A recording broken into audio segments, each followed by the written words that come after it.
பழக்கவழக்கங்கள் அல்லது ஹேபிட்னு சொல்லுவோம். ஹேபிட்டை நம்ம எப்படி மெயின்டைன் பண்ண முடியும் அப்படின்னா, ரிப்பீட்டடாக ஒரு விஷயத்தை பல்ல கடிச்சிட்டு ஒரு 21 நாள் செஞ்சுட்டா கண்டினியூவாக அந்த விஷயத்தை நம்ம செய்ய ஆரம்பிச்சிடுவோம். அது நமக்கு ஹேபிட்டாக மாறிடும். அது ஹேபிட்டாக மாறிடுச்சுன்னா அது விடுறது கஷ்டம்லாம் சொல்லுவாங்க. அப்படி இருக்கும்போது நமக்கு எல்லாருக்குமே குட் டே பேட் டேன்னு ஒரு விஷயம் இருக்கும். என்னன்னா ஒரு நாள் ரொம்ப நல்லா ரொம்ப சந்தோஷமாக ரொம்ப அந்த நாள் ஃபுல்லாக சூப்பராக இருக்கும்.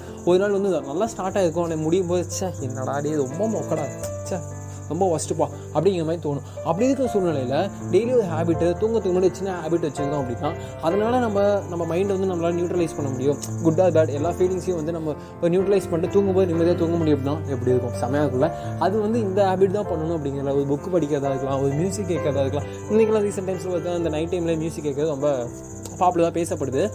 அப்படி இருக்கும்போது எனக்கு வந்து ஒரு விஷயம் ஹேபிட்டாக மாறிடுச்சு. என்னன்னா டெய்லி ஒரு 1 மினிட் 2 மினிட்ஸ் ஸ்பெண்ட் பண்ணி ஒரு எபிசோட் ரெக்கார்ட் பண்ணிட்டு அது கண்டென்ட் இருக்கோ இல்லையோ, கேட்குறாங்களோ இல்லையோ, பிடிக்குதோ இல்லையோ பட் பண்ணிடுவோம். அப்படி பண்ணும்போது அது நமக்கு ஒரு ஹேபிட் என்னென்னா குட் டே பேட் டேன்னு இருக்கு இல்லையா, அது நம்மளை நியூட்ரலைஸ் பண்ணுற. ஒரு நாள் ரொம்ப எமோஷனலாக இருந்திருப்போம், ஒரு நாள் ரொம்ப டாக்காட்டிவாக இருந்திருப்போம், ஒரு நாள் ரொம்ப சிந்திச்சிட்டு இருந்திருப்போம். பட் அந்த இந்த மாதிரி ரெகுலராக ஒரு ஹேபிட்டை ரெகுலைஸ் பண்ணி வச்சுருக்கும்போது எழுதுறது கூட ஒரு நல்ல ஹேபிட்னு சொல்லுவாங்க. எழுத ஆரம்பிக்கும் போது நம்ம எமோஷன்ஸை நம்ம எழுத ஆரம்பிச்சோம் அப்படின்னா அதை வந்து நம்ம நியூட்ரலைஸ் பண்ண முடியும்னு சொல்லுவாங்க. ஸோ தூங்கத்துக்கு முன்னாடி சின்ன ஹேபிட்டை வச்சுக்கிறது வந்து நம்மளோட ஃபுல் எமோஷன்ஸஸ் எல்லா விஷயத்தையும் நம்மளால் நியூட்ரலைஸ் பண்ண முடியும். அது நம்மளை வந்து ரொம்ப நார்மலைஸ் பண்ணி நம்ம ஹெல்த்தை வந்து மெயின்டைன் பண்ணணும்னு சொல்லுவாங்க.